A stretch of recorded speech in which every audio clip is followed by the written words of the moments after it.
का समय है, सब मन की तैयारी करेंगे। Thank you Lord.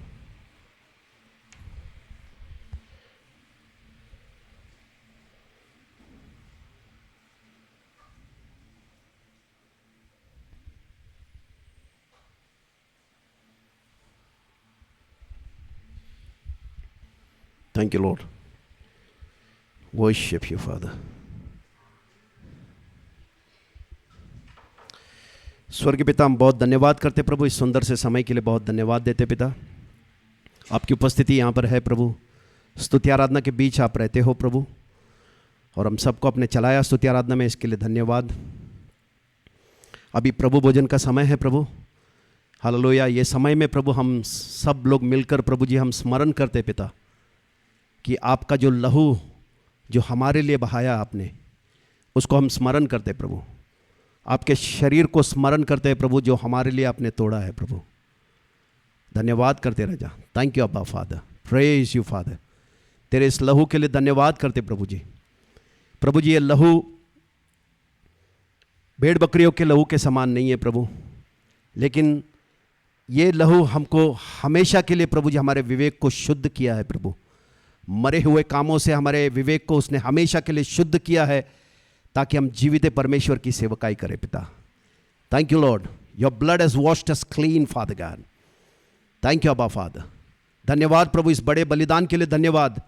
इस बलिदान के बाद और कोई बलिदान की जरूरत नहीं है प्रभु।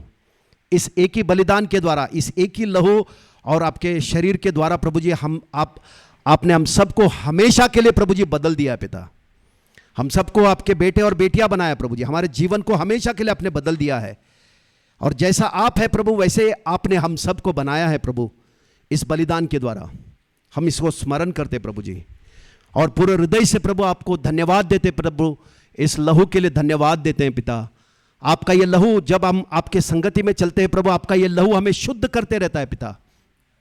दुनिया में जब हम जी रहे हैं प्रभु, ये लहू हमें हमारे विवेक को शुद्ध करते रहता है प्रभु जी। थैंक यू लॉर्ड, धन्यवाद। ये लहू हमको बचाता है पिता, हालेलुया। दुर्घटना से बचाता है प्रभु जी, हर एक बुराई से बचाता है, हर एक पाप से ये लहू हमको बचाता है पिता। इस लहू के लिए आपको कोटि कोटि धन्यवाद देते पिता। आपके शरीर के लिए धन्यवाद देते प्रभु। आपके शरीर में हम सब लोग भाग ले रहे हैं प्रभु, और आपका ये शरीर जो आपका वचन है प्रभु, जो देहधारी होकर हमारे लिए आया प्रभु, इस वचन के द्वारा इस शरीर को खाने से प्रभु हमको जीवन मिला है प्रभु। बहुतायत का जीवन आपने दिया है पिता। धन्यवाद प्रभु, हमारे अंदर ये जीवन है प्रभु, और जीवन में हम सब ने प्रभु जी प्रवेश किया है, हालेलुया। इसके लिए धन्यवाद। ये आपका शरीर हमको जीवन देता है, और ये आपका लहू प्रभु हमें शुद्ध करता है पिता। ये दोनों के लिए हम आपको बहुत बहुत धन्यवाद देते हैं, और हम स्मरण करते हैं प्रभु जी कि ये हमारे लिए प्रभु जी आपने किया है पिता, ताकि हम प्रभु जी आपके राज्य में प्रभु जी आपके बेटे और बेटियां बनकर आपकी इच्छा के अनुसार जीवन जिए पिता। धन्यवाद। Thank you Lord, worship you Father. We give all the glory and honour to you Lord, in Jesus name, amen. हम सब मिलकर लेंगे।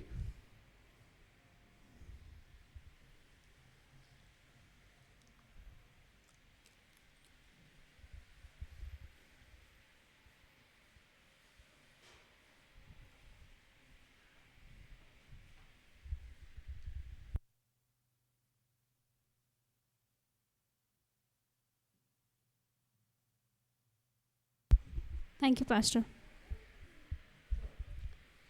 Amen. Thank you, Jesus. Kingdom of haven ministries में हम सभी का स्वागत करते हैं। जितने लोग हमें ऑनलाइन देख रहे हैं, जो लोग नए हैं, नए जुड़े हैं, हम सभी का स्वागत करते हैं किंगडम ऑफ हेवन मिनिस्ट्रीज़ में। आगे बढ़ते हैं, आगे हम समृद्धि के वचन में बढ़ेंगे, और समृद्धि के वचन के साथ साथ हम प्रभु के वचन में भी बढ़ेंगे। तो कितने लोग तैयार हैं? कितने लोग उत्साहित है कि हम यहाँ से खाली हाथ नहीं जाएंगे, है ना? कुछ साथ लेकर जाएंगे। आमेन, यस। तो समृद्धि का वचन और प्रभु का वचन दोनों ध्यान से सुने, है ना, क्योंकि प्रभु की इच्छा है कि हम समृद्धि में चले, है ना। जब अमीश ब्रदर हमेशा बोलते हैं, हमेशा उनकी प्रचार में वो हमेशा ये कहते हैं कि प्रभु गरीब बना ताकि हम अमीर बन सके। आमेन, क्योंकि ये वचन में लिखा है। तो क्यों ना हम इस वचन को पकड़े, अपने हृदय में पकड़े, और इस वचन के साथ चले और समझे कि समृद्धि हमारे लिए क्यों है, राइट। और साथ ही में हम प्रभु के वचन में भी बढ़ेंगे। आमेन। तो आगे बढ़ते हुए मैं ब्रदर मनोज को बुलाना चाहती हूँ। हम समृद्धि और वचन में पढ़ेंगे। Let's welcome ma'am. Thank you Jesus.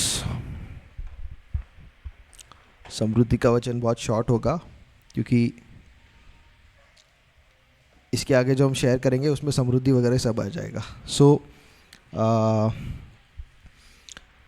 जो भी आप दान दशवांश प्रभु को देना चाह रहे हो उसको अपने हाथ में रखिए, या जो अगर आप ऑनलाइन ट्रांसफ़र करने वाले हो आपके स्क्रीन पे क्यूआर भी होगा, या यहाँ पर भी क्यूआर रखा है, यहाँ पे ऑफरिंग बॉक्स रखा है। तो अपने मन में उस अमाउंट को पकड़ लो, या आप कैश डाल रहे हो तो हाथ में अपने अमाउंट को रखो।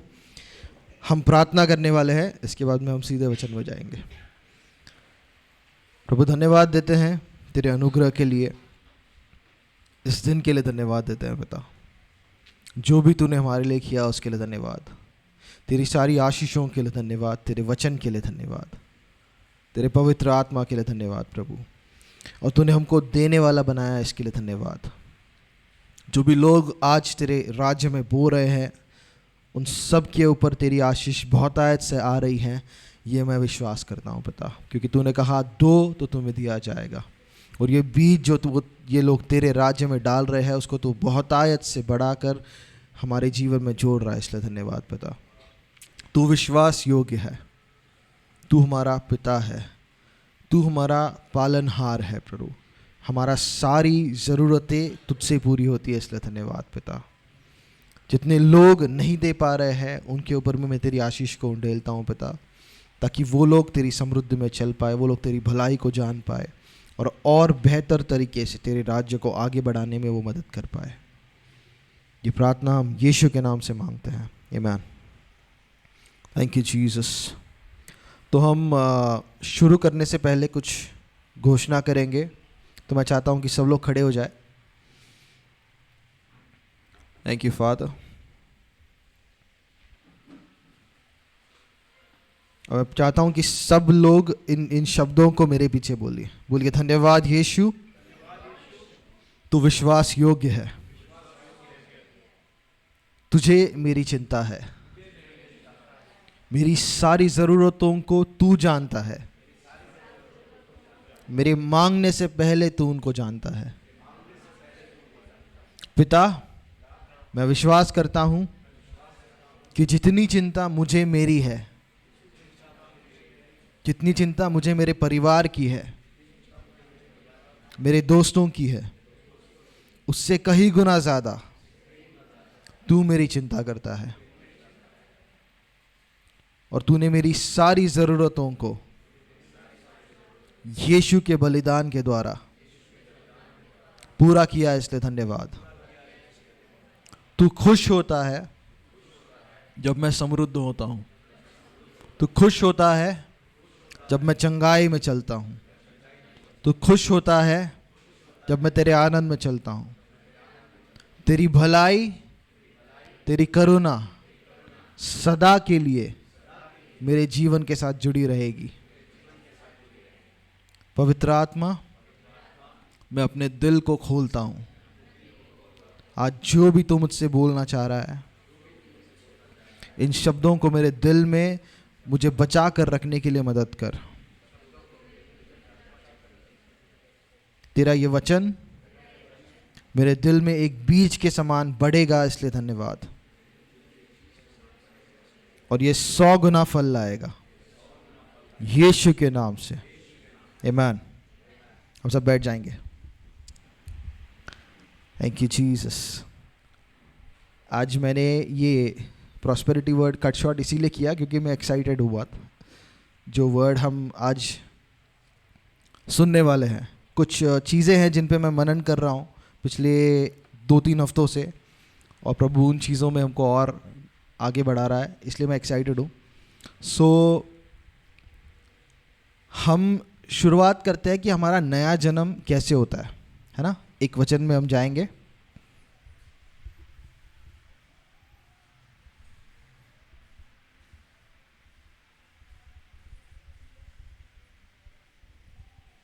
Thank you Jesus. एफिसियों में नहीं, कोलोसियों में, कोलोसियों का 1:13 Colossians 1:13।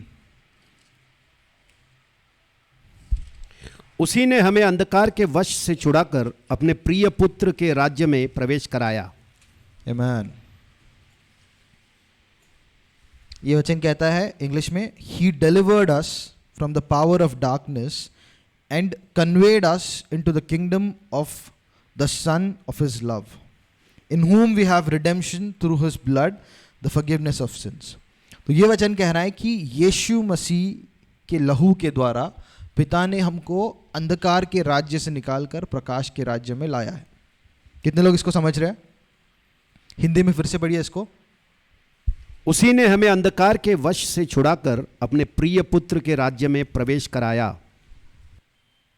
अंधकार के वश से हमको छुड़ा के, इस पाप के कारण हम अंधकार के वश में आ गए थे, लेकिन पिता ने क्या किया? यीशु मसीह के लहू के द्वारा हमको उस शैतान की शक्ति से, उसके वश से छुड़ाकर परमेश्वर के प्रेम के राज्य में लेकर आया। Amen। He conveyed us into the kingdom of the Son of His love। उसके बेटे को जिससे वो प्रेम करता है, उसके राज्य में परमेश्वर ने हमको ट्रांसफर किया। कन्वेड, हिंदी में क्या वर्ड है वो? प्रवेश कराया। प्रवेश कराया। कितने लोगों का प्रवेश हो चुका है इस राज्य में? सबका? गुब्बी का आधा हुआ। कितने लोगों का हुआ है प्रवेश? सबका हो गया है। तो हम में से कितने लोग इस राज्य में सच में जी रहे हैं? 1 2 3 लोग, ठीक है, कुछ लोग जी रहे हैं। क्यों जरूरत पड़ी इन राज्यों को बदलने की? है ना, शैतान के सामर्थ में, अंधकार के सामर्थ में हम जकड़े हुए थे, वहां से हमको प्रकाश के राज्य में प्रवेश करवाया है पिता ने, है ना, यीशु के लहू के द्वारा। ये क्यों करना पड़ा? क्या बुराई थी उस राज्य में? अंधकार की शक्ति में क्या बुराई थी? कोई बताएगा? क्या? पॉवर्टी, गरीबी, जिससे हमको सबसे ज्यादा नफरत है। उस राज्य में गरीबी थी, और क्या? बीमारी, और पाप था, और दुख, क्लेश, संकट। जो सारी बुराई है वो सारा उस अंधकार के राज्य में, उस अंधकार की ताकत में था। उस ताकत से परमेश्वर ने हमको छुड़ाकर उसके बेटे के राज्य में प्रवेश करवाया है। लेकिन अगर सच में हम देखेंगे कि ये राज्य हमारे जीवन में पूरी तरह से उपलब्ध दिख रहा है क्या? पूरी तरह से इसमें हम चल पा रहे हैं क्या? पूर्ण समृद्धि में हम प्रवेश कर पाए, चल पाए हैं अभी तक? है ना, हमारे आसपास भी, सिर्फ हमारे बारे में नहीं है, क्योंकि एक राज्य जब होता है तो उसका एक टेरिटरी भी होता है, उसके आसपास में भी उसका इन्फ्लुएंस जाता है। हमारे आसपास हमको फिर भी दिख रहा है कि गरीबी में लोग हैं। शायद हम उतनी गरीबी में नहीं थे, हमारी गरीबी का स्तर कम हो गया है ना, लेकिन उसकी समृद्धि को हमने पूर्ण रीति से नहीं देखा, उसकी आशीषों को पूर्ण रीति से नहीं देखा, उसके आनंद को हम हमेशा महसूस नहीं कर पा रहे। तो इसका सोल्यूशन क्या है? क्योंकि ट्रांसफर तो हो गया हमारा, इस राज्य से उस राज्य में हमारा ट्रांसफर हो गया है, लेकिन ये जो ट्रांसफर हुआ है उसका असर दिखने के लिए क्या करना चाहिए हमको?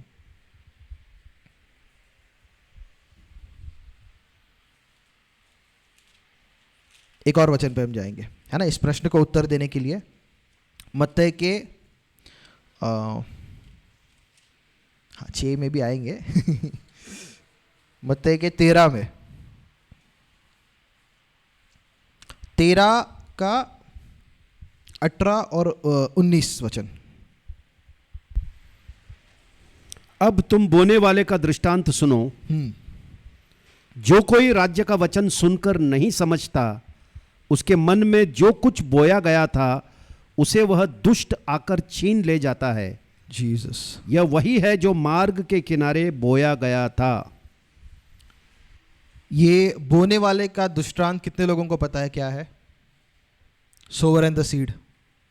जिन लोगों को नहीं पता है, आप लोग 13वां अध्याय मत्ती का ये जाके घर पे पढ़िए। बट इन शॉर्ट ये है, 4 प्रकार के ज़मीन के बारे में यीशु मसीह बताते हैं जिनमें वचन बोया जाता है, और इन चारों प्रकार में से सिर्फ एक में वो वचन फल लाता है, उसमें भी 100%, 60% और 30 गुना फल लेकर आता है। तो यहां पर यीशु मसीह बता रहे हैं, उस दृष्टांत का एक्सप्लेनेशन दे रहे हैं 18-19 से। और 19 में यीशु मसीह बोलता है कि when anyone hears the word of the kingdom, इस लाइन को अपने बाइबल में अंडरलाइन कीजिए। जिनके पास फ़ोन है, आप लोग क्या करोगे पता नहीं, बट इन लाइंस को हाईलाइट कीजिए अपने वचन में। The word of the kingdom, Hindi में क्या लिखा है उसको? जो कोई राज्य का वचन सुनकर नहीं समझता। राज्य का वचन है ना, उसके राज्य का वचन उसने हमको दिया है। इस राज्य के वचन की क्या जरूरत है? अभी हम वहाँ पे वर्शिप में खोए थे ना, तो होली स्पिरिट ने इसका एक रेवलेशन दिया, तो मैंने फट से विश्वास भाई को मार के जगा दिया एक्साइटमेंट में। सो ये राज्य का वचन क्यों जरूरी है? ज़्यादा टाइम नहीं लेते हो, मैं बताऊंगा। परमेश्वर का जो राज्य का वचन है वो एक बीज के समान है, जहाँ पर भी वो गिरता है वहाँ पर परमेश्वर का राज्य उत्पन्न होता है। क्यों? क्योंकि इस पृथ्वी का उद्धार अभी तक नहीं हुआ है। आदम ने जब पाप किया था, क्या क्या खोया उसने? मौत को लाया, वो मरण जो नहीं था उसके पहले, पाप को लाया, गरीबी को लाया, श्राप को लाया। उसके अलावा इस पृथ्वी को भी उसने श्रापित कर दिया था। ये पृथ्वी करप्ट हो गई थी, है ना, इसीलिए हमको ग्लोबल वार्मिंग दिखता है, इसीलिए हमको कांटे वगैरह दिखते हैं, इसीलिए हमको दिखता है कि ये सांप जहरीला है, जहरीले प्राणी हैं, जहरीले पेड़ पौधे हैं। इसीलिए सब्जी मुझे पसंद नहीं है, बट वो अलग टॉपिक है। आदम के पाप की वजह से श्राप आया था, है ना। श्राप की वजह से ये पृथ्वी भी दूषित हो गई। अब जब यीशु मसीह आए हैं, वो उस राज्य को फिर से लेकर आए, है ना। यीशु मसीह ने स्वर्ग के राज्य को इस पृथ्वी पे लाया ना। परमेश्वर की जो, यीशु की जो प्रार्थना हम बोलते हैं, लॉर्ड्स प्रेयर जिसको बोलते हैं, उसमें एक लाइन है, let your will be done on earth as it is in heaven. तेरी इच्छा जैसी स्वर्ग में है वैसी ही इस पृथ्वी में पूरी हो, है ना। ये यीशु क्यों बोल रहे हैं? क्योंकि वो चाह रहे हैं कि स्वर्ग का राज्य इस पृथ्वी पर आए। और उस समय में जो यीशु के चेले थे, वो लोग देख रहे थे कि एक फिजिकल राज्य आएगा, कि यीशु मसीह सच में एक सिंहासन पे बैठे होंगे और पूरे सब जो रोमन सोल्जर्स है, रोम के जो देश के लोग हैं जो इनके ऊपर क्लेश कर रहे हैं, वो लोग इनके गुलाम बन जाएंगे, ऐसा वो लोग देख रहे थे। लेकिन यीशु मसीह ने उनको बताया कि यहाँ वहाँ मत देखो, स्वर्ग का राज्य तुम्हारे अंदर है। उस वचन पे हम जाएंगे। Thank you Jesus.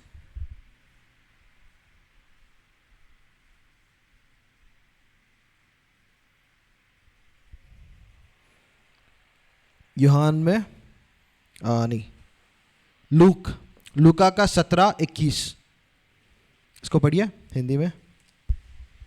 और लोग यह न कहेंगे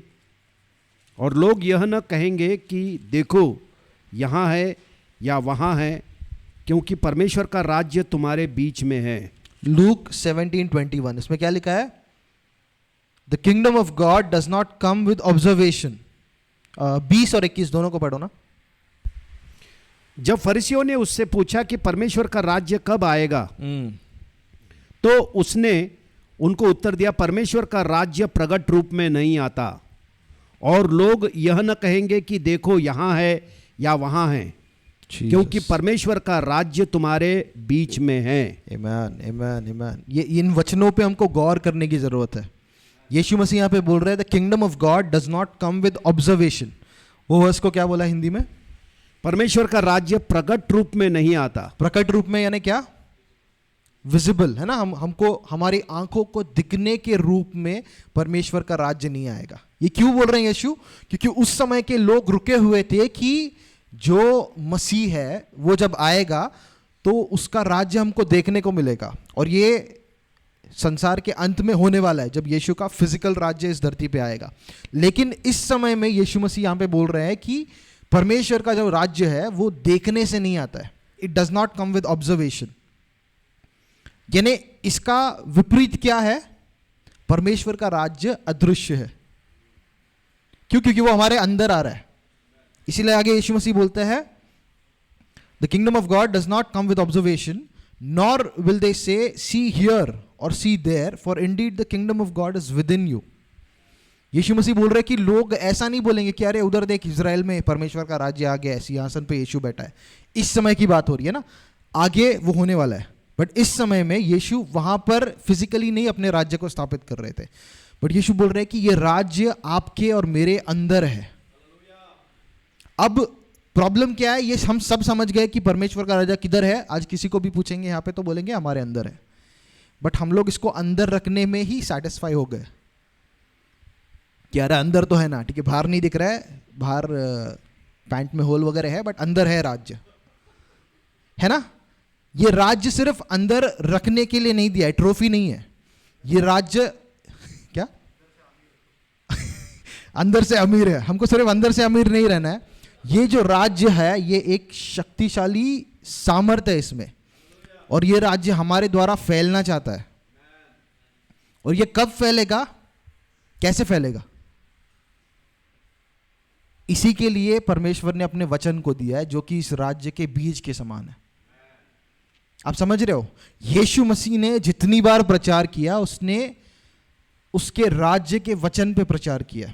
ही preached the gospel of the kingdom, उस राज्य के सुवार्ता के ऊपर, सुसमाचार के ऊपर। यानी यीशु मसीह का जो भी मैसेज था वो ये था कि परमेश्वर का राज्य तुम्हारे नज़दीक है। वो कब बोलता था? जब बीमारों को चंगा करता था। उसने अपने शिष्यों को भी बोला, वहां पे भी हम जाते हैं।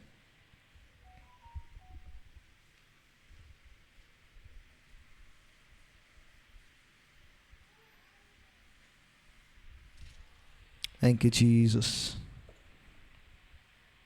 मार्क का 1:15, मार्कुस का 1:15। परमेश्वर के पुत्र यीशु मसीह के सुसमाचार का आरंभ, जैसे यशायाह भविष्यवक्ता की पुस्तक में लिखा है। 1:15। हाँ 1:15, पहले वो पढ़ो। मरकुस का 1:15। और कहा, समय पूरा हुआ है और परमेश्वर का राज्य निकट आ गया है, मन फिराओ और सुसमाचार पर विश्वास करो। आमीन। तो ये भविष्यवाणी देता है यशायाह, और वो बोलता है कि जब यीशु आ रहे हैं तो वो ये बताएंगे कि परमेश्वर का राज्य तुम्हारे निकट है। एक और वचन में हम जाते हैं, मत्ती का 3:2। मत्ती का 3:2। मन फिराओ क्योंकि स्वर्ग का राज्य निकट आ गया है। ये कौन बोल रहा है? यूहन्ना बपतिस्मा देने वाला। ये आप समझ रहे हो, ये एक नए नियम का, न्यू टेस्टिमेंट का शुरुआत यहाँ पर हो रहा है। यूहन्ना बपतिस्मा देने वाला, उसका काम क्या था? यीशु मसीह के लिए रास्ता बनाना था। उसका संदेश क्या था? उसका मैसेज क्या था? Repent for the kingdom of heaven is eight hand. Eight hand मतलब ये टेबल मेरे हाथ की दूरी पे, मतलब इसको मैं छू के पकड़ सकता हूं। आगे मत्ती का 4:17।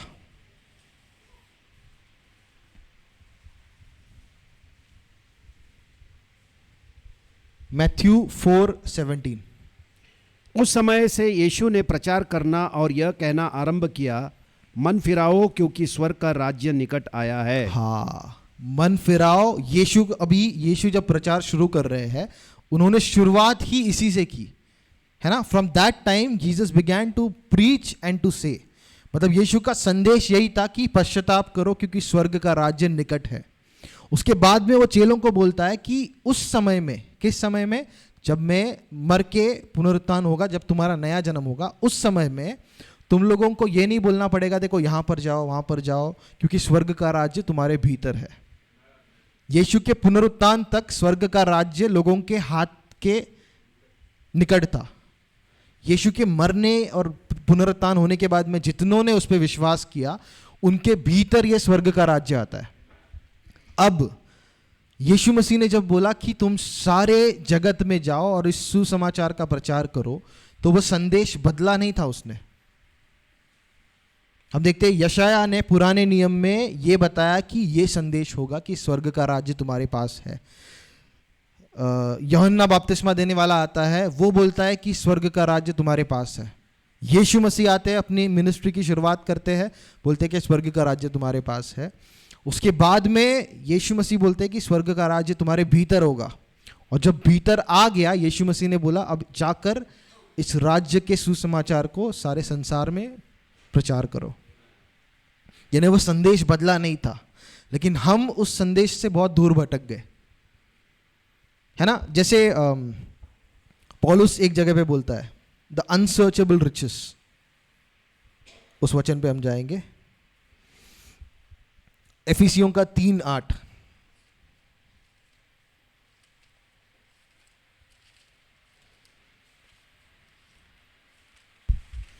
मुझ पर जो सब पवित्र लोगों में से छोटे से भी छोटा हूँ, यह अनुग्रह हुआ कि मैं अन्य जातियों को मसीह के अगम्य धन का शुभ समाचार सुनाऊं।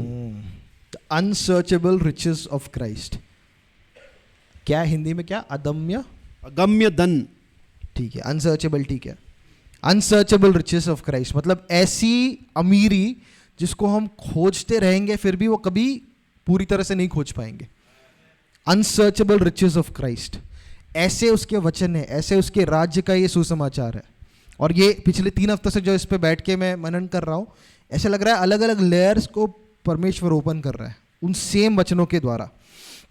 तो उसमें से एक चीज़ ये है कि परमेश्वर का जो वचन है वो उसके राज्य को आगे बढ़ाने वाला बीज है। उसका राज्य कैसे आगे बढ़ता है, क्यों इस बीज की जरूरत पड़ती है? क्योंकि आदम ने कचरा किया था, है ना। आदम ने पाप करके इस पृथ्वी को श्रापित कर दिया। और यीशु मसीह आने के बाद में भी, पौलुस आने के बाद में भी वो बोलता है this world is in the Sway of the wicked one. उस वचन में भी जाएंगे। मैं बहुत सारे वचन दे रहा हूँ, आई होप आशीष भाई उसको डाल पा रहे हैं, लेकिन आप लोग नोट कर लो।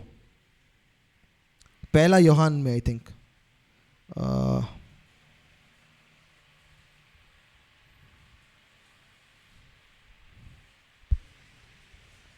जीसस, 1 यूहन्ना का 5:19।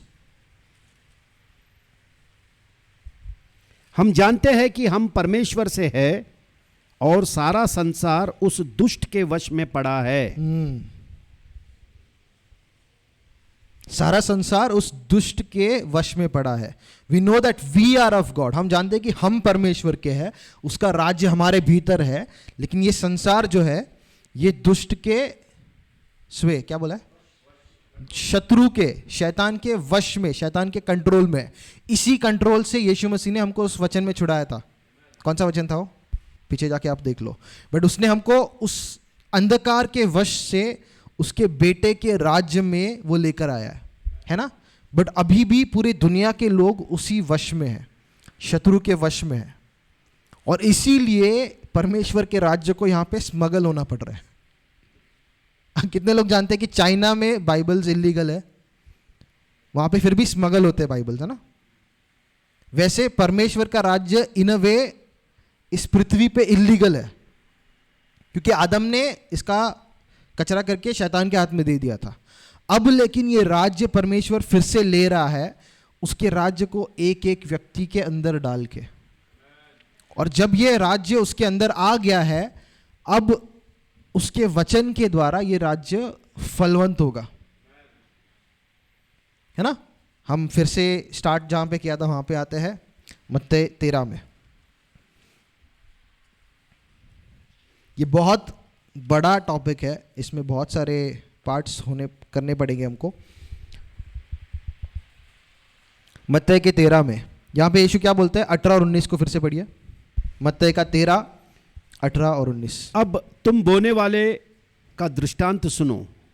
जो कोई राज्य का वचन सुनकर नहीं समझता, उनके मन में जो कुछ बोया गया था उसे वह दुष्ट आकर छीन ले जाता है। जो कोई इस राज्य के वचन को नहीं समझता है, जो कुछ वचन उसके दिल में बोया गया है, शैतान इसको आके चुरा लेता है। राज्य का वचन, इस पे फोकस करना है, क्योंकि हम लोग चंगाई के बारे में विश्वास कर रहे हैं, सुन रहे हैं ना वचन कि प्रभु चाह रहा है तुम चंगे हो, प्रभु चाह रहा है तुम समृद्धि में चलो, प्रभु चाह रहा है कि तुम्हारे परिवार के प्रॉब्लम्स खत्म हो जाए। बट इन चीज़ों को हम इंडिविजुअली देख रहे हैं, बट उसके राज्य का ये हिस्सा है, इसको अगर हम समझ जाएंगे तो ये हमारे जीवन में काम करने लगेगा। यीशु मसीह बोल रहे हैं कि राज्य के उस वचन को नहीं समझने की वजह से शत्रु उसको चुरा ले रहा है। इतने साल से हम पृथ्वी पे जी रहे हैं ये मानकर कि स्वर्ग का राज्य मेरे अंदर आ गया है, बट प्रभु चाह रहा है कि मैं नम्र रहूं, इसलिए इस पृथ्वी के अनुसार मैं अपने जीवन को बिता रहा हूं, है ना। एक दो अलग अलग राज्यों की हम बात कर रहे हैं। एक परमेश्वर का राज्य है जहां पर मैं बेटा हूं, जहां पर मेरे लिए उसने नौकर दे के रखे हैं, स्वर्गदूत, जहां पर मेरे लिए उसने महल बना के रखा है। और एक पृथ्वी है जहां पर मैं एक एम्प्लॉय हूं, है ना। मुझे तनख्वाह मिलती है, मुझे डिपेंड होना पड़ता है इस पृथ्वी के सिस्टम पे कि जब ये सिस्टम काम करेगा तभी मेरे घर में पैसे आएंगे। इस सिस्टम में मेरा परफॉर्मेंस अगर अच्छा रहेगा तभी मैं इस सिस्टम में आगे बढ़ पाऊंगा। लेकिन परमेश्वर का जो राज्य है वहां पर ये क्राइटेरिया मुझे यीशु मसीह के द्वारा मिल गया। यीशु मसीह के बलिदान के द्वारा मैं बेटा बन गया। एक और वचन पे हम आते हैं, फिलिपियों का 4।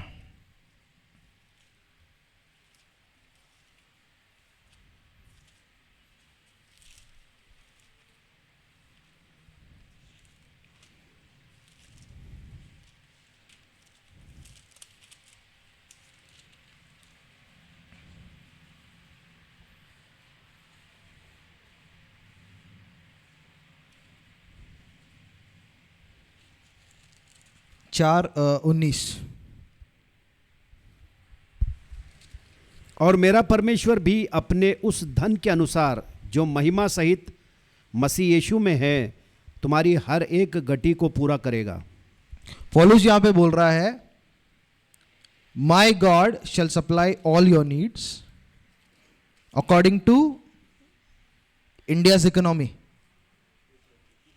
है ना। इकोनॉमी को क्या बोलते हैं हिंदी में? अर्थव्यवस्था। हाँ, ऐसा लिखा है किसी के बाइबल में कि मेरा प्रभु तुम्हारी सारी जरूरतों को पूरा करेगा भारत की अर्थव्यवस्था के अनुसार। पानी किसी के बाइबल में लिखा है ऐसा? क्या लिखा है? पढ़िए इसको। और मेरा परमेश्वर भी अपने उस धन के अनुसार जो महिमा सहित मसीह यीशु में है तुम्हारी हर एक घटी को पूरा करेगा। My God shall supply all your needs according to his riches, उसकी अमीरी के द्वारा, उसकी अमीरी के अनुसार। कितने लोगों ने सच में इसका आनंद उठाया रेगुलरली? 1 2 3 4 बढ़ते जा रहे, ठीक है। इन चारों को छोड़ के बाकी हम सब प्रेयर करवा लेंगे इनसे। बट यहां पर लिखा है मेरा परमेश्वर उसकी अमीरी के अनुसार तुम्हारी सारी ज़रूरतों को पूरा करेगा। अब इसमें मुझे एक कहानी याद आ रही है। एक बिजनेसमैन था जिसने दुबई में जाके किसी शेख के साथ काम किया, है ना। तो उसके लिए काम किया, उसका जो भी पेमेंट वगैरह था उसको मिल गया। बट वो शेख इसके काम से बहुत इम्प्रेस हुआ, तो वो बोलता है कि तुझे क्या चाहिए तू मेरे को बता, मुझे तुझे तोहफा देना है, एक गिफ्ट देना है। Thank you Jesus.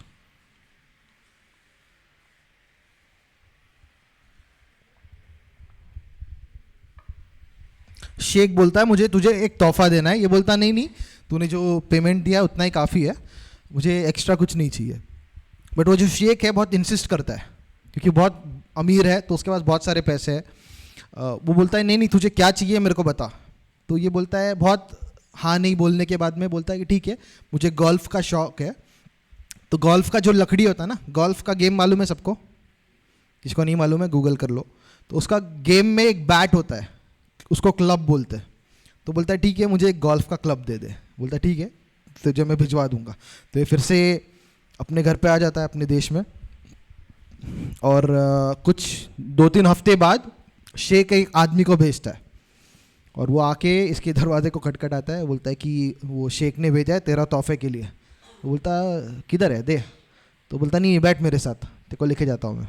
तो उसको गाड़ी में बिठा के लेके जाता है एक जगह पे, और एक बड़े से ऐसे मैदान में जहाँ पे गोल्फ का कोर्स है पूरा, उसको भी गोल्फ का क्लब बोलते हैं। तो वो बोलता है ये क्लब दिया है तुझे, उस शेख ने ये क्लब दिया। आप समझ रहे हो, इसने एक बैट को मांगा था ना, गोल्फ का जो लकड़ी होता है डंडे को मांगा था, उसको क्लब बोलते हैं।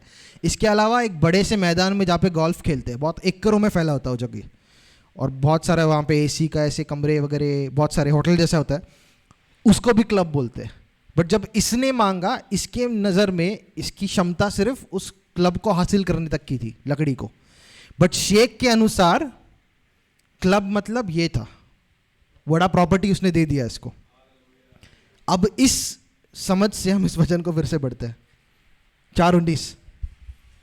और मेरा परमेश्वर भी अपने उस धन के अनुसार जो महिमा सहित यीशु मसीह में है, तुम्हारी हर एक घटी को पूरी करेगा। उस धन के अनुसार है ना, यहाँ इंग्लिश में लिखा है अकॉर्डिंग टू हिज रिचेस, उसकी अमीरी के अनुसार। परमेश्वर की अमीरी कितनी है? हाँ, ट्रेमेंडस तो है, बट क्वांटिफाई थोड़ा सा करने के लिए, ये पृथ्वी परमेश्वर ने बोल के बनाया, हम लोग को पता है ना। इस पृथ्वी में हमको सोना मिल रहा है, चांदी मिल रहा है, हीरे मिल रहे हैं ज़मीन के अंदर, जो कि बहुत कीमती है। इसके अलावा बचपन में अगर आपने वो सोलर सिस्टम का ये देखा होगा, हमारी पृथ्वी है, उसके बाद में मार्स है, जिसको हिंदी में क्या बोलते हैं मेरे को नहीं पता, उसके बाद में एक बेल्ट है, एस्ट्रॉयड बेल्ट जिसको बोलते हैं, वहाँ पे बहुत सारे बड़े बड़े पत्थर है ना, जिनको एस्ट्रॉयड्स बोलते हैं। वो ऐसी वेस्ट मटेरियल जैसे वो घूम रहे, बड़े बड़े चट्टान, मतलब वो पृथ्वी से भी बड़े होंगे ऐसे चट्टान, और उन चट्टानों में हीरे मोती और सोना ये सब गड़ा हुआ है। ऐसा पूरा ब्रह्मांड इन चीज़ों से भरा है। अब उसके अनुसार आप सोचिए परमेश्वर की अमीरी क्या होगी। इस समय आई थिंक सैटर्न एक पृथ्वी, शनि बोलते हैं ना उसको, लोगों के ऊपर शनि आया तो कुछ तो होता है, अपने प्रभु ने बनाया, कुछ नहीं होता उससे। जो सैटर्न जो प्लैनेट है, जो ग्रह है, उसके ऊपर एटमॉस्फेरिक जो प्रेशर है ना, साइंस में नहीं जा रहे हम लोग, बट जो हवा में प्रेशर होता है, जिस प्रेशर की वजह से हम लोग ज़मीन पे है उसको ग्रेविटी बोलते हैं, बट उसके अलावा एक ऐसे सॉलिड प्रेशर होता है जो ऊपर से आ रहा है, वो उस ग्रह पे बहुत ज़्यादा है ना। तो उस ग्रह में अगर आप हवा भी है, वो भी प्रेशर की वजह से पत्थर बन रही है, और उस हवा में कार्बन बहुत मात्रा में है। कार्बन क्या होता है? हीरा, जिस हीरे का अगर केमिकल कंपाउंड देखोगे, मेरे को लग रहा है मैं साइंस की क्लास में बैठा हूँ बट हीरे के अगर केमिकल कंपाउंड को आप देखोगे, वो कार्बन से बना होता है ना। डायमंड जिसको बोलते हैं, वो कार्बन से बना होता है। अब इस ग्रह के एटमॉस्फेयर को क्या बोलते हैं? वातावरण में कार्बन भरा हुआ है, और इतना ज़्यादा प्रेशर होने की वजह से वो कार्बन जो है दब के हीरो में कन्वर्ट हो रहा है। तो उस ग्रह पे हीरो की बरसात हो रही है इस समय में। और ये सिर्फ जो हम जान पाए हैं जिन ग्रहों के बारे में, सिर्फ वो है। इसके अलावा ब्रह्मांड बहुत बड़ा है। अब उस परमेश्वर की अमीरी के अनुसार वो हमारी ज़रूरतें पूरा करता है, ऐसा पौलुस बोलता है। और ये मैंने अपने जीवन में अभी तक वैसा होते हुए नहीं देखा, उसकी अमीरी के अनुसार। थोड़ा देखा था, उसका एक ऐसे छीटा था, ये गिफ्ट दिया प्रभु ने मुझे, but according to his riches, उसकी अमीरी के अनुसार। इसका मतलब क्या? उसकी अमीरी इस पृथ्वी से अलग है। फिर से उस पॉइंट पे आते हैं। पौलुस यहाँ पे उन लोगों को बोल रहा है जो उसके साथ सेवकाई में सपोर्ट कर रहे हैं। उनको क्या बोल रहा है कि मेरा प्रभु तुम्हारी सारी ज़रूरतों को अपनी अमीरी से पूरा करेगा। My God shall supply all your needs according to his riches in glory. उसने ऐसा नहीं लिखा है कि तुम्हारे देश का जो अर्थव्यवस्था है उसके अनुसार परमेश्वर पूरा करेगा। इसका मतलब क्या? इस पृथ्वी पे होते हुए भी हम स्वर्ग के अर्थव्यवस्था में भाग ले सकते हैं। लेकिन हम में से बहुत लोगों ने ये नहीं किया है ना। हम उसके बारे में सोच भी नहीं रहे। यही वचन यीशु मसीह वहाँ पे बता रहे कि जब हम उसके राज्य के वचन को सुनते हैं, उसको समझ नहीं पाते हैं, तो शैतान इस वचन को चुरा लेता है। ऐसा हमारे साथ कितनी बार हुआ है। न्यू इकोनॉमी का ये टीचिंग को हम 10 बार सुन के भूल गए, है ना। फिर जब नए बार सुनते हैं तो अरे ये हमको याद था, ऐसा करते हैं। बट इस पृथ्वी पे होते हुए हम स्वर्ग के अर्थव्यवस्था में भाग ले सकते हैं। स्वर्ग के अर्थव्यवस्था का फायदा क्या है पता है? वहाँ पे रिसेशन नहीं आता, वहाँ पे मोदी नोट नहीं बदल सकता है, अभी 2000 का नोट भी रिटर्न कर रहा है ना, वो वहाँ पे नहीं होता है। वहाँ पे गरीबी नहीं है, वहाँ पे बीमारी नहीं है, उस अर्थव्यवस्था में कोई भी कमी नहीं है। और बाइबल में अगर हमको देखना है तो शलमोन राजा जो था, दाऊद राजा जो था, इन लोगों ने उसका एक छोटा सा अंश देखा है, उसकी अमीरी का, क्योंकि परमेश्वर ने वो चीज़ें उनको लाके दी। अब ये हमारा हक है उसका बेटा होने के नाते, ये हमारा हक है। लेकिन हम इस चीज़ को भूल गए। हम इस राज्य के इस वचन को हमने सुना था, लेकिन हम भूल गए कि इस राज्य के हम हैं, और हम भूल के अपनी नौकरी में मजदूरी कर रहे हैं। उसी श्राप के नीचे हम रह रहे हैं जो आदम को दिया था। आदम को क्या श्राप दिया था? उत्पत्ति में हम आएंगे।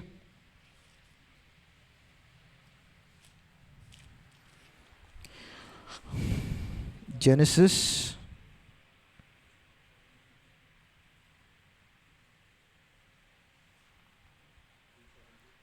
3:17। और आदम से उसने कहा, तूने जो अपनी पत्नी की बात सुनी। हाँ, उत्पत्ति का 3:17 और 18। और आदम से उसने कहा, तूने जो अपनी पत्नी की बात सुनी और जिस वृक्ष के फल के विषय में मैंने तुझे आज्ञा दी थी कि तू उसे न खाना, उसको तूने खाया है, इसलिए भूमि तेरे कारण श्रापित है। तू उसकी उपज जीवन भर दुख के साथ खाया करेगा। वाह। और वह तेरे लिए कांटे और ऊंट कटारे उगाएगी, और तू खेत की उपज खाएगा। Thank you Jesus. और अपने माते के पसीने की रोटी खाया करेगा, और अंत में मिट्टी में मिल जाएगा, क्योंकि तू उसी में से निकाला गया है। तू मिट्टी तो है, और मिट्टी ही में फिर मिल जाएगा। बस। कितने लोगों को ये सुन के लगा कि ये मेरे जीवन के बारे में बोल रहा है? ऐसा लग रहा है कि पसीना बहाने के बाद में हमको मिल रहा है, या थोड़ा कम पसीना बहाना पड़ रहा है, जैसे प्रमोशन हो रहा है, इंक्रीमेंट हो रहा है। बट टॉयल हमारे जीवन का एक हिस्सा है ना। टॉयल मतलब क्या? कठोर परिश्रम। और इसके पहले आदम की स्थिति क्या थी? ये बाइबल स्टडी में हम लोग इस पे डिस्कस कर रहे थे। उसको सारे पृथ्वी पे राज करना था। परमेश्वर ने बोला था कि तुझे इस पृथ्वी पे राज करना है, इस पृथ्वी को फैलाना है ना, इस बहुगुणित हो और इस पृथ्वी को भर लो। जो परमेश्वर ने गार्डन ऑफ ईडन में बनाया था, वही चीज को आदम को पूरे पृथ्वी में फैलाना था। उसका काम क्या था? उसका मेन जॉब डिस्क्रिप्शन क्या था? राज्य करना इस पृथ्वी पर। और यीशु मसीह ने आके उस चीज को फिर से रिस्टोर किया है। इसीलिए यीशु मसीह को राजाओं का राजा कहा जाता है। ये कौन राजा है जिनका वो राजा है? स्वर्गदूत है, हम है ना। हमको यीशु मसीह ने वो स्टेटस फिर से दे दिया, अभी तू फिर से राजा है। बट हम लोग प्रजा बन के बैठे इधर, वो भी दूसरे देश का, और डुक्कर के साथ खा रहे हैं हम लोग। Thank you Jesus. यहां पे लिखा है, जो श्राप दिया था परमेश्वर ने, उसमें प्रभु बोलता है कि अब से the ground is cursed for your sake, in toil shall you eat all the days of your life, thorns and thistles it shall bring forth. कांटे, वो जमीन कांटे उपज कर लेकर आएगी। इन्हें इसके पहले कांटे नहीं आते थे। इसका मतलब उस समय के बाद में जब आदम पेरू का बीज डाल रहा है, पेरू के साथ कांटे भी आ रहे हैं उसको, और पेरू को संभालने में, पेरू को तोड़ने में उसको कांटे भी लग रहे हैं, जो अननेसेसरी है ना, जो उसको नहीं चाहिए, जो नुकसान उसका हो रहा है, वो नुकसान वाली चीजें भी आ रही है। Cursed is the ground for your sake.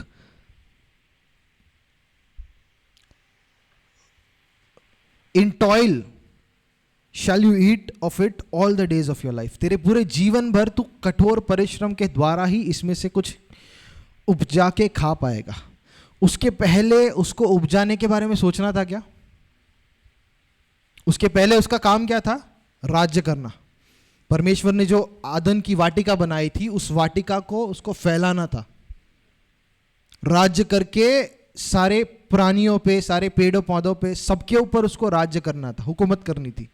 इस पृथ्वी को वो करके परमेश्वर के साथ उसका संबंध जो था वही उसका काम था। बट जैसे उसने पाप किया उसका स्टेटस बदल गया। एक ऐसा इंसान जो राजा के समान बैठा है, सारी उसकी ज़रूरतें पूरी हो गई है, उससे हटकर वो एक ऐसे इंसान जैसे बन गया जो मजदूर है। अभी रोज का अगर वो काम नहीं करेगा तो खा नहीं पाएगा, उसको काम करके अपने पेट के लिए उसको काम करना पड़ रहा है। अभी ये उसने खोया था, है ना। आदम ने जब पाप किया ये उसने खो दिया था, और यही चीज को यीशु मसीह ने फिर से लौटाया है। उसने हमको फिर से उस राज्य का हिस्सा बनाया है। लेकिन वो राज्य में हम लोग अभी भी पूर्ण रीति से अनुभव नहीं ले रहे। क्यों? क्योंकि उसके राज्य के वचन को सुन के हम समझे नहीं है। उसके राज्य का वचन को सुन के हम कोशिश कर रहे हैं कि इस पृथ्वी पे उधर के नियम कैसे हम लोग अप्लाई करें, है ना। अमेरिका में लोग जो कार है रास्ते के राइट साइड में चलाते हैं। अब जब 4-5 महीने में विश्वास भाई चले जाएंगे वहां पे, तो उनको ये चीज को ध्यान में रखना पड़ेगा कि लेफ्ट में नहीं गाड़ी घुसाए, है ना, क्योंकि वहां के लोग राइट में आते हैं। वहां पे अगर लेफ्ट में किया तो क्या होगा, इसका चालान कटेगा, है ना। अच्छा खातिरदारी मिल सकता है उसको जेल में, बट ऐसा नहीं होगा, लॉर्ड का फेवर है, बट तू राइट में चलाना, ठीक है। बट उस देश के नियम अलग है। अब हम क्या कर रहे हैं, उस देश के नियम के, परमेश्वर के राज्य के नियमों को लेकर इस देश में लगाकर हमारी नौकरी में प्रमोशन की इच्छा कर रहे हैं। और परमेश्वर दयालु है ना, वो हमसे प्यार करता है, इसलिए जो हमारे विश्वास का स्तर है वहां पर वो आके हमको मिल रहा है। और फिर हम बहुत खुश होकर बोल रहे हैं, प्रभु कितना अच्छा काम किया तूने। बट वो हमको उससे ऊपर उठा के राज्य करवाना चाह रहा है, क्योंकि आदम को उसने राज्य करने का काम दिया था इस पृथ्वी पर।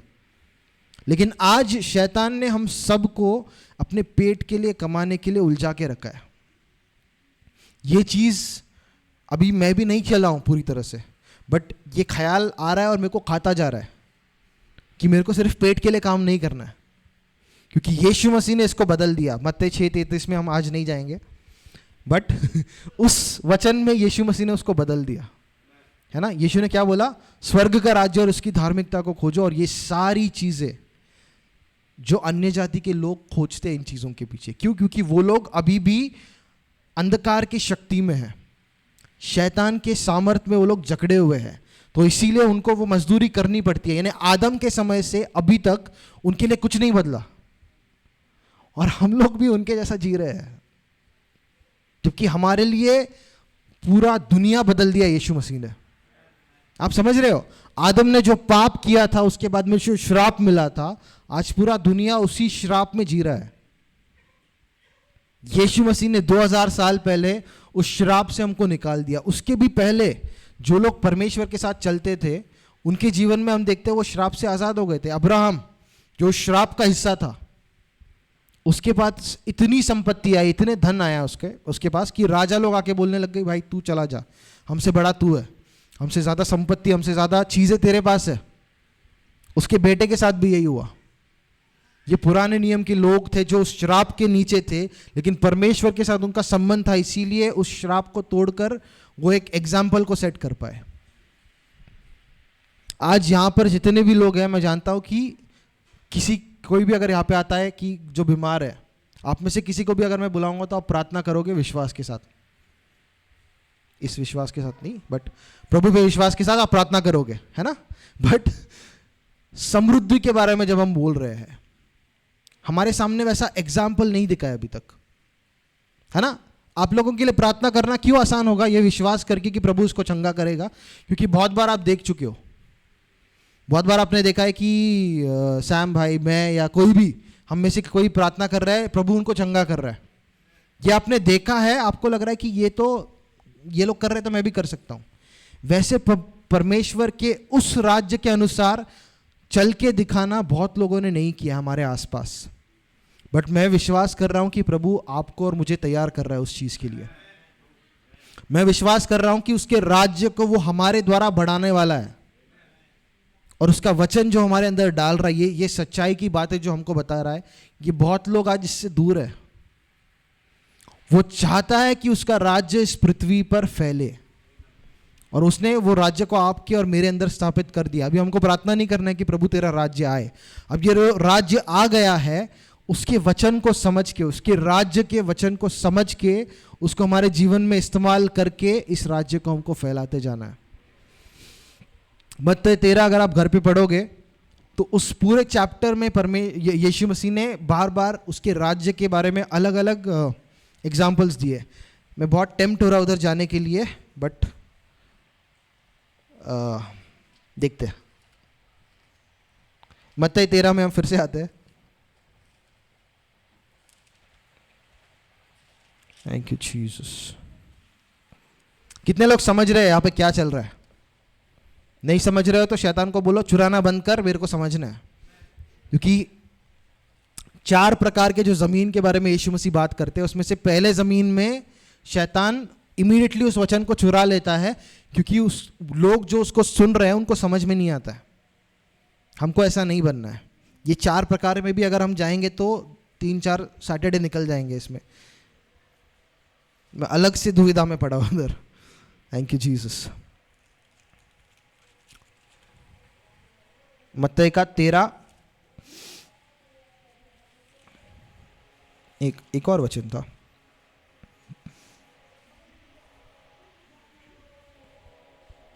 मत्ती का 15 का 13, मैथ्यू 15:13। इसको हिंदी में पढ़िए। उसने उत्तर दिया, हर पौधा जो मेरे स्वर्गीय पिता ने नहीं लगाया उखाड़ा जाएगा। आमीन। फिर से पढ़िए इसको। हर पौधा जो मेरे स्वर्गीय पिता ने नहीं लगाया उखाड़ा जाएगा। आमीन। And he answered and said, every plant which my heavenly Father has not planted will be uprooted. है ना? यीशु मसीह बोल रहे हैं हर एक वो पौधा जो मेरे पिता ने नहीं लगाया है उसको उखाड़ा जाएगा। इस दृष्टांत को हम इस तरह से भी देख सकते हैं कि अब ये जो वो बच्चा वहाँ पे घूम रहा है ना, आराम से सोया है, उसको EMI का टेंशन है। बोला है तेरे को, कंप्लेन किया उसने, पप्पा EMI कैसे जाएगा अपना, कुछ नहीं। घर का रेंट का टेंशन है उसको, सुनिया नहीं, वो फुल चिल है ना। लेकिन अगर ये परमेश्वर का राज्य का वचन उसके माता पिता समझ के उसको नहीं सिखाते हैं, कल को जब बड़ा होगा, स्कूल में जाएगा, उसको लोग बताएंगे कि अरे तू अगर अच्छे से नहीं पढ़ेगा तो तेरे को अच्छा कॉलेज नहीं मिलेगा। यानी एक रेस में है तू। कौन सा रेस है? वो रेस जो आदम पप्पा ने शुरू किया था श्राप देके, है ना, जिसमें हम सबको मेहनत करके भागना पड़ता है एक दूसरे से आगे बढ़ने के लिए। उस रेस में तू है। ये इन्फॉर्मेशन आज उसको नहीं है, इसलिए आराम से सोया वो।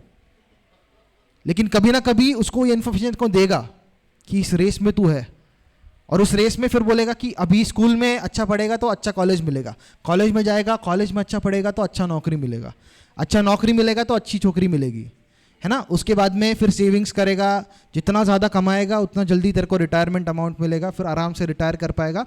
बूढ़ा होने के बाद में अभी तो एंजॉय करे, ऐश कर। जो कि आदम ने, इसलिए आदम 9 साल जिया ना, उतना समय उसको वो रिटायरमेंट जमा करने में लग गया होगा। 900 साल जिया वो। बट आज उसको उस चीज़ की चिंता नहीं है। इसका मतलब क्या? ये बीज, ये पौधे उसके अंदर प्लांट होते जाते हैं जैसे हम सब के अंदर हुए थे। उस वचन को फिर से पढ़िए। उसने उत्तर दिया, हर पौधा जो मेरे स्वर्गीय पिता ने नहीं लगाया उखाड़ा जाएगा। आमीन। ये पौधे जिनके बारे में मैंने अभी बताया था, ये हमारे स्वर्गीय पिता ने नहीं लगाए थे। शत्रु ने आके इसको हमारे दिल में पेरा, और ये पौधे बड़े होकर आज हमको उनके जो रूट्स है ना, रूट को क्या बोलते हैं? जड़ें इतनी गहरी गई है कि उन्होंने हमारे जीवन को लपेट के हमको बांध के रखा है। लेकिन यीशु मसीह बोल रहे हैं कि जो भी पौधा मेरे पिता ने नहीं लगाया है उसको उखाड़ दिया जाएगा। और मैं विश्वास कर रहा हूं कि पवित्र आत्मा आज बहुत सारे इल्लीगल पौधों को उखाड़ रहा है। आमीन। हमारे मन में बहुत सारे पौधे जो बचपन से लगे हुए हैं, जिस रेस में, है ना, आदम वाली रेस में हम लगे हुए हैं, उस रेस वाले पौधों को परमेश्वर उखाड़ के हमको ये बता रहा है कि रेस मैं जीत गया हूं। तेरी जगह पे मैं दौड़ा था, मैं जीत गया वो रेस। अब तू मेरा बेटा है, तेरे को सिर्फ राज्य करना है। लेकिन डिफरेंस क्या है? वो राज्य स्वर्ग में है, ये राज्य हमारे अंदर है। ये पृथ्वी पे अभी तक वो राज्य नहीं आया है, और इस पृथ्वी पे उस राज्य को लाने के लिए उसके वचन के बीज को हमारे दिल में हमको डालते रहना पड़ेगा। और उसका फल जब आएगा, जब उस राज्य के वचन को हम लेकर समझेंगे कि मैं इस संसार का नहीं हूं, मैं उस देश का हूं, है ना। पौलुस भी बोलता है वी आर पिलग्रिम्स, पतरस बोलता है वी आर पिलग्रिम्स। हम इस देश में यात्री है, टूरिस्ट है। धरती पे हम लोग टूरिस्ट है क्योंकि वो हमारा देश है। अब जो टूरिस्ट आता है वो इधर आके काम करता है क्या? किसी टूरिस्ट को देखा है वो सांगवी में वो एरिया जहाँ पे लेबरर्स खड़े रहते हैं? कोई टूरिस्ट को देखा है ऐसे यूएस से आके खड़ा है उधर सब लेबरर्स के साथ में कि अरे आज के लिए मेरे को काम करेगा तो मेरे को पैसा मिलेगा, फिर मैं घूम सकता है। टूरिस्ट क्या करता है? अपने देश से पैसे लेके आता है ना, उसको वहां पे लाके डॉलर्स को एक्सचेंज करना पड़ता है, इधर डॉलर का रुपए करना पड़ता है, उसमें भी उसको फायदा मिलता है। हम लोग इस जगत में यात्री है ना। हमारा करेंसी उधर का होना चाहिए लेकिन हम सिटीजनशिप को छोड़ के उधर खड़े रह के रोज गाड़ी में भर के हम लोग रोज मजदूरी के लिए जा रहे हैं थैंक यू जीसस। मैं ये नहीं बोल रहा हूँ कि हमको नौकरी नहीं करना है, काम नहीं करना है। उन चीज़ों को अगर आपको समझना है तो संडे का जो फेलोशिप होता है घर में आ सकते हो, क्योंकि सब चीज़ें इधर नहीं बता पा रहा हूँ मैं, टाइम नहीं है हमारे पास। काम करना है लेकिन हमको जानना है कि कौन से काम के लिए परमेश्वर ने हमको इस धरती पे रखा है ना। मैं ये नहीं बोल रहा हूँ कि आज कल से हम लोग सब घर में बैठे रहेंगे और अपने आप पैसे आएंगे, मैं ये नहीं बोल रहा हूँ, क्योंकि बाइबल ये भी कहता है जो काम नहीं करता वो खाना नहीं खाए। जब मैं बोल रहा था आई थिंक बहुत लोगों के माइंड में वचन आया रहेगा कि अरे ऐसे कैसे काम, तू तो बोल रहा है काम करने की ज़रूरत नहीं है, बट वहाँ पे किस काम के बारे में लिखा है ये हमको समझना ज़रूरी है। आदम का काम क्या था? पाप करने के पहले उसको राज्य करना था, डोमिनियन करना था, और उस गार्डन, उस आदन की वाटिका को उसको पूरे जगत में फैलाना था, ये उसका काम था। पाप की वजह से उसके काम का जॉब डिस्क्रिप्शन बदल गया, राजा से मजदूर बन गया। अब हम यीशु मसीह में आने के बाद में पिता के बेटे बन गए हैं, हम राजा और याजक बनाए गए हैं मसीह में, और फिर भी हम मजदूर भी है। ये वाला सिटीजनशिप हम छोड़ नहीं रहे। हमको यहाँ पर अपने मन को नया करना है, क्योंकि परमेश्वर ने हमको आज़ाद कर दिया है। उसका राज्य हमारे द्वारा इस पृथ्वी पे तभी स्थापित होगा। पहले हमारे जीवन में उस राज्य को हमको स्थापित होते हुए देखना है ना। तो आज से जो वचन हमने सुना है, राज्य के जो वचन को हमने सुना है, इसको हम नहीं समझकर शैतान को चुराने नहीं देंगे, है ना। वो 4 प्रकार के ग्राउंड में, फर्स्ट वाले में भी हमने स्टार्ट नहीं किया है, थैंक यू जीसस। बट मैं यहाँ पर स्टॉप करके हम इन चीज़ों को घोषणा करके अपने माइंड में परमानेंट करेंगे, है ना। हम सब खड़े हो जाएंगे। Thank you Jesus. Mic stand. सब बोलिए, प्रभु धन्यवाद तेरे वचन के लिए, तेरे राज्य के वचन के लिए। मैं धन्यवाद देता हूं पिता कि मैं तेरा बेटा हूं, मैं दास नहीं हूं, मैं मजदूर नहीं हूं, मैं तेरा बेटा हूं। धन्यवाद पिता तेरी आशीषों के लिए। प्रभु जो वचन मैंने आज सुना है ये मेरे मन से कभी नहीं निकलेगा, शैतान इसको नहीं चुरा पाएगा। प्रभु धन्यवाद देता हूं कि तेरा राज्य मेरे जीवन में, मेरे परिवार में, मेरे पैसों में, मेरे शरीर में और मेरे आसपास के लोगों में आज से दिखने लगेगा। तेरे राज्य के चीज़ों को मैं और जानना चाहता हूँ, मैं समझना चाहता हूँ कि कैसे तेरे राज्य में मैं हमेशा चल पाऊँ, कि जैसी तेरी इच्छा स्वर्ग में थी वैसे मेरे जीवन में हर रोज वो इच्छा कैसी पूरी होगी। धन्यवाद यीशु, तेरे वचन के द्वारा तू मुझे आजाद कर रहा है, इसलिए धन्यवाद। Thank you father. अपने शब्दों में उसको धन्यवाद देते रहिए। Thank you Jesus. We praise you, Lord. We lift your name on high, Jesus. Thank you, Lord. You are faithful. तो विश्वास योग्य है पिता।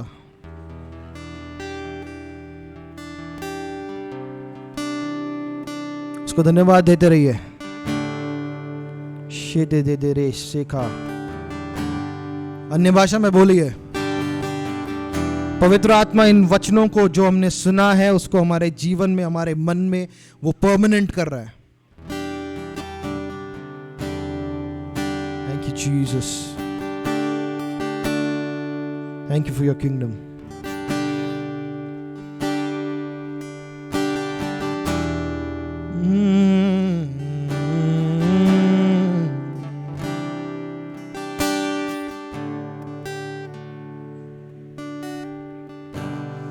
सारी दुनिया तेरी है, सब कुछ तूने रचाया है। सारी दुनिया तेरी है,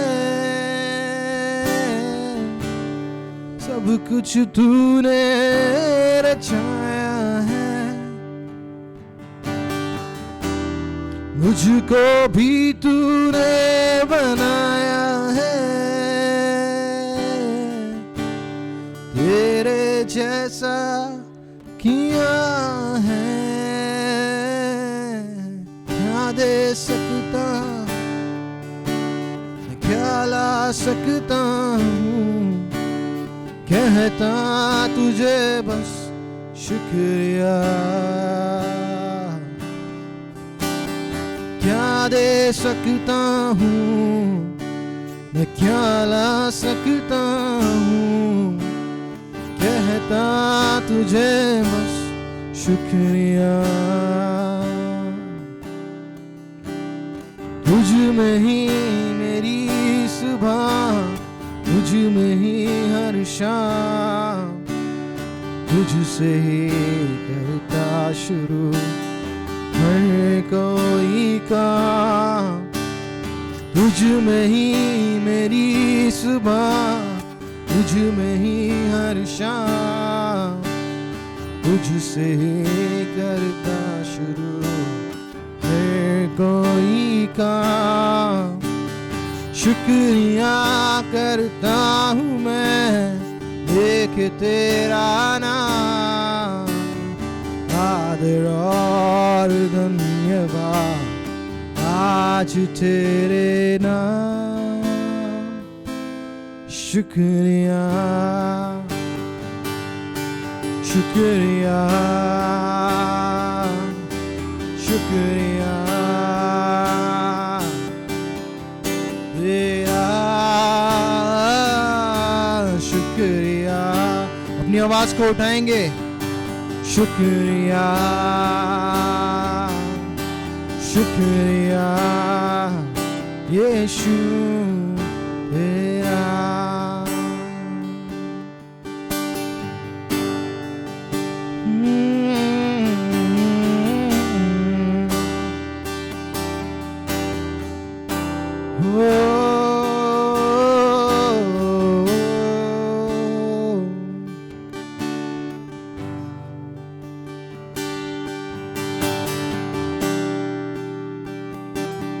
योग्य है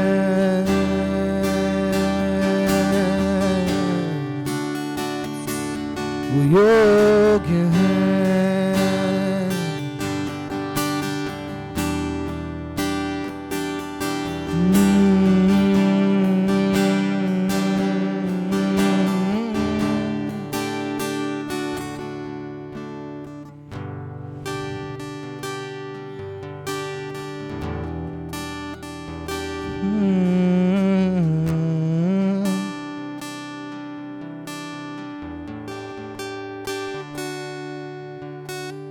आंधियां बन के आए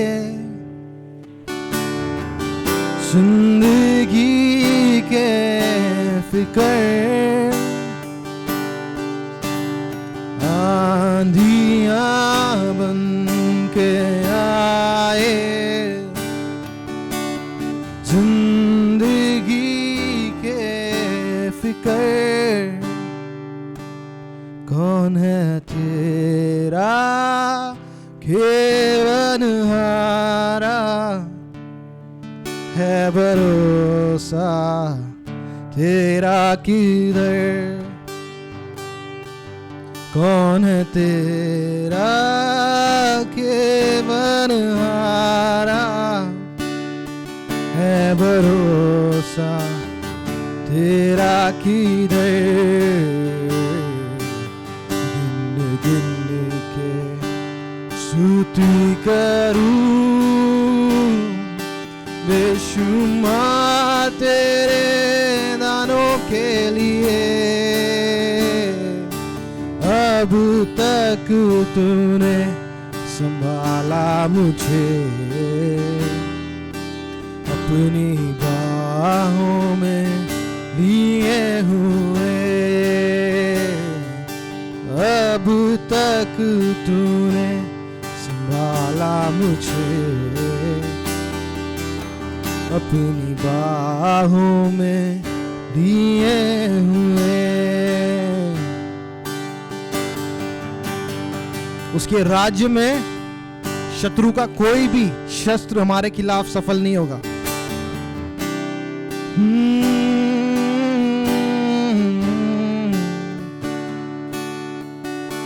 तेरे शत्रु का निशाना तुझ पर होगा ना सफल, तेरे शत्रु का निशाना तुझ पर होगा ना सफल, तेरा रचने वाला तुझ पर रखता है अपनी नजर, तेरा रचने वाला तुझ पर रखता है अपनी नजर। गिन गिन के स्तुति करूं बेशुमार तेरे दानों के लिए, अब तक तूने संभाला मुझे अपनी बाहों में लिए हुए, अब तक तूने संभाला मुझे अपनी बाहों में लिए हुए।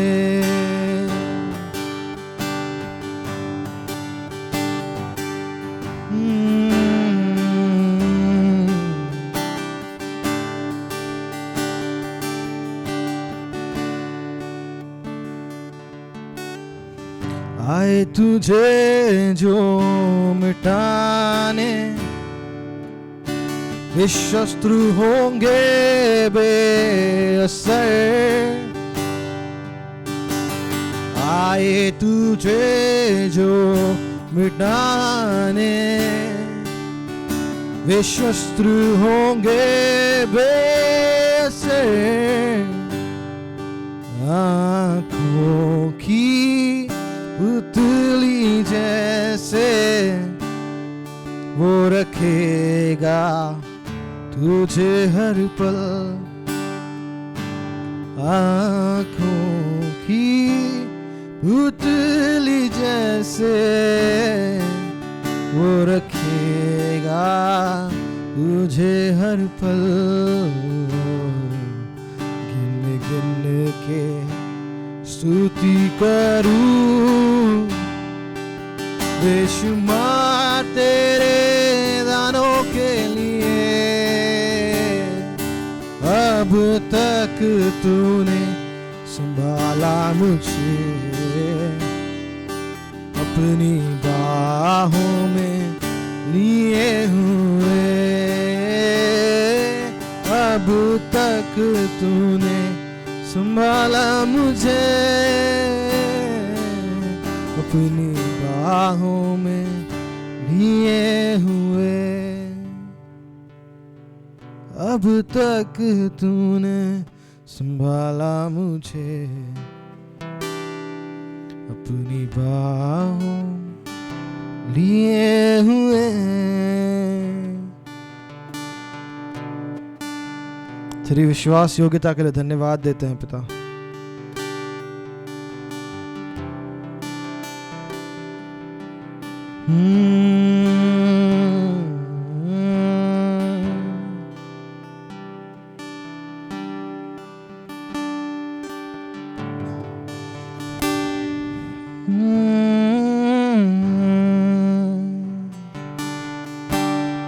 तू कभी नहीं छोड़ेगा मुझे। तेरे होते हुए मैं कभी अकेला नहीं हो सकता हूं।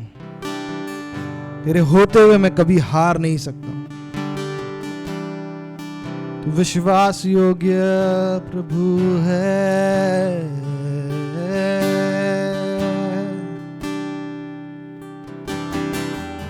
उससे कहिए तू विश्वास योग्य है। You are faithful.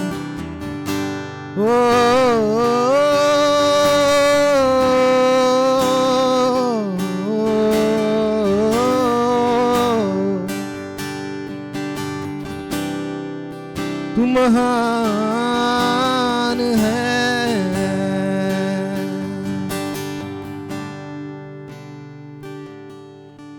तू महान है विश्वास योग्य प्रभु मेरा। तू महान है विश्वास योग्य प्रभु। उससे कहिए तू विश्वास योग्य है।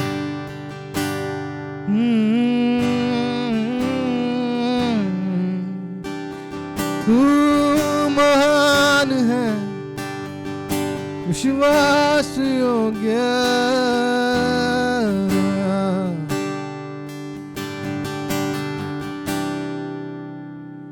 तू महान है पिता। तेरी भलाई सदा की है। तू महान विश्वास योग्य है।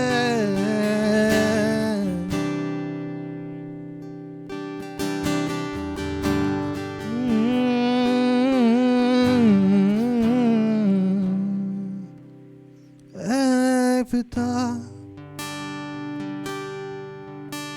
क्या इतना मूल्यवान हूं मैं।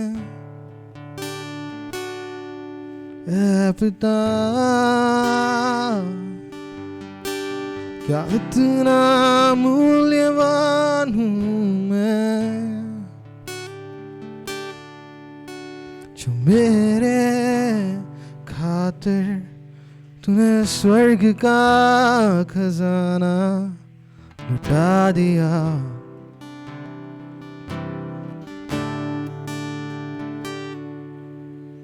जो मेरे खातिर तूने स्वर्ग का खजाना लुटा दिया।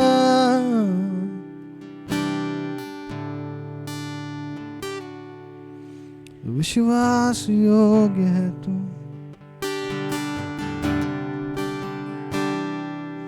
विश्वास योग्य है तू।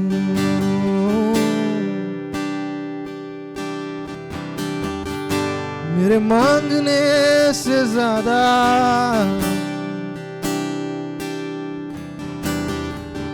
मेरे सोचने से बेहतर है।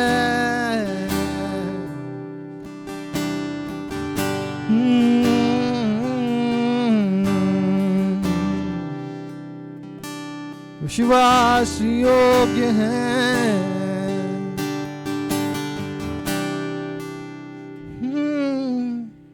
उसका कोई वादा न होगा अधूरा। हर एक वादा उसका होता है पूरा। उसका कोई वादा न होगा अधूरा। हर एक वादा उसके आने का वादा भी पूरा होगा, देखेगा सारा जहां, उसके आने का वादा भी पूरा होगा, देखेगा सारा जहां।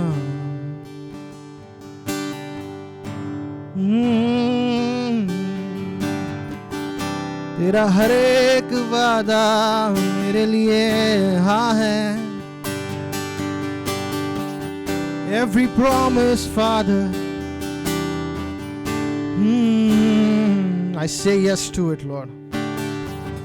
Make my life an example to see your kingdom manifested, Father. हमारे जीवन को एक उदाहरण बना पिता, कि तेरे राज्य को लोग हमारे जीवन के द्वारा देख पाए। तेरी विश्वास योग्यता मेरे जीवन का गीत है।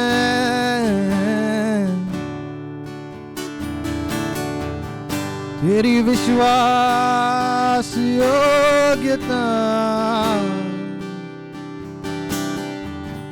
मेरे जीवन का गीत है।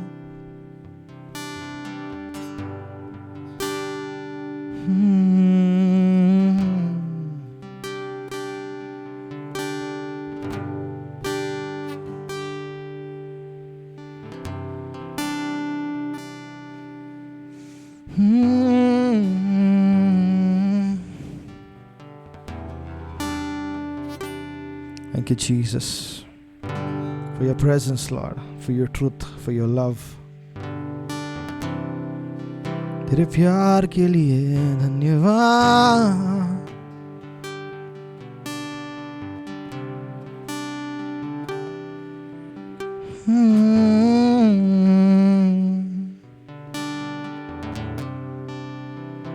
Thank you, Jesus, for your love. We can worship you forever, Lord.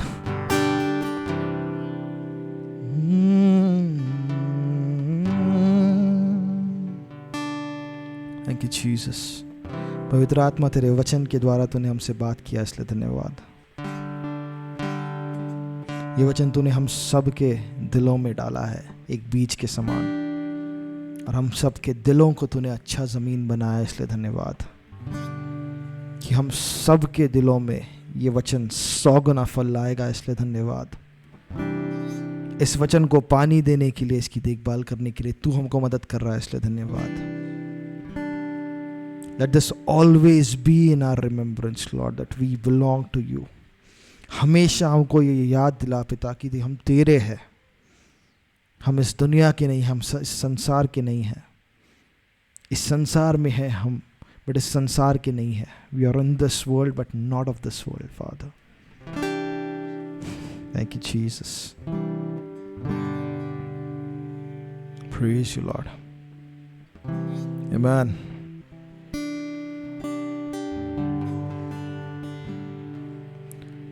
Pastor share करेंगे, उसके बाद में हम लोग अनाउंसमेंट करके मीटिंग एंड करेंगे।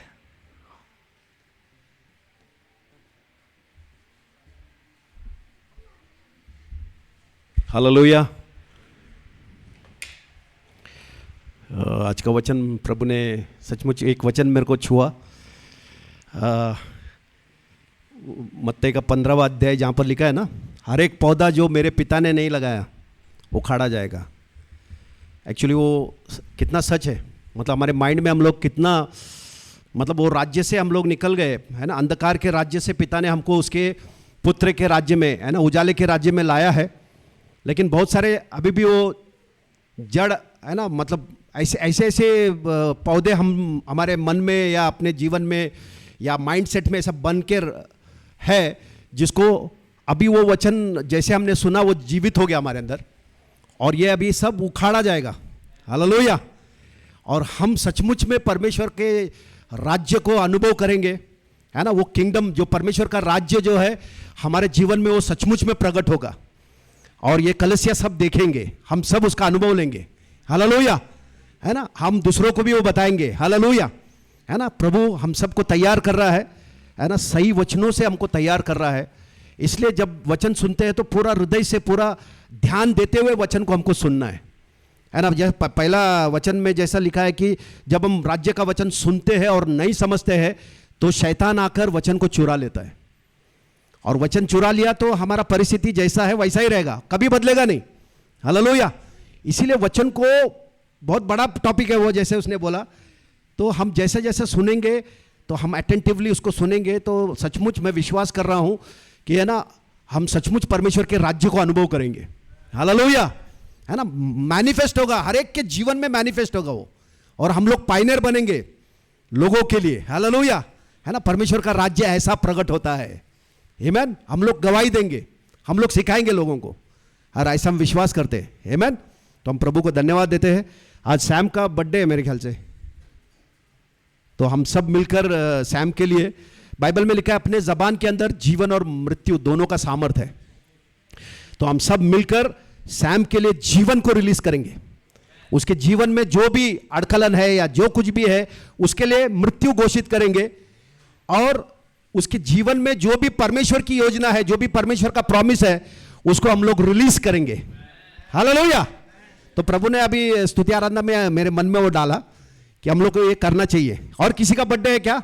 लूकस का भी है शायद। अच्छा, आ जाओ ना। तो इन दोनों के लिए हम लोग सब खड़े हो जाएंगे, अपने हाथों को, है ना, इन दोनों के पास, हाँ या फेस देम ना, हाँ, तो इनके दोनों के ऊपर सब लोग अपना हाथ फैलाएंगे, और जैसा प्रभु आपको लीड कर रहा है ना, एक एक ब्लेसिंग उनके जीवन में रिलीज करते जाएंगे। हालेलुया, है ना। अन्य भाषा में प्रार्थना करेंगे हम लोग।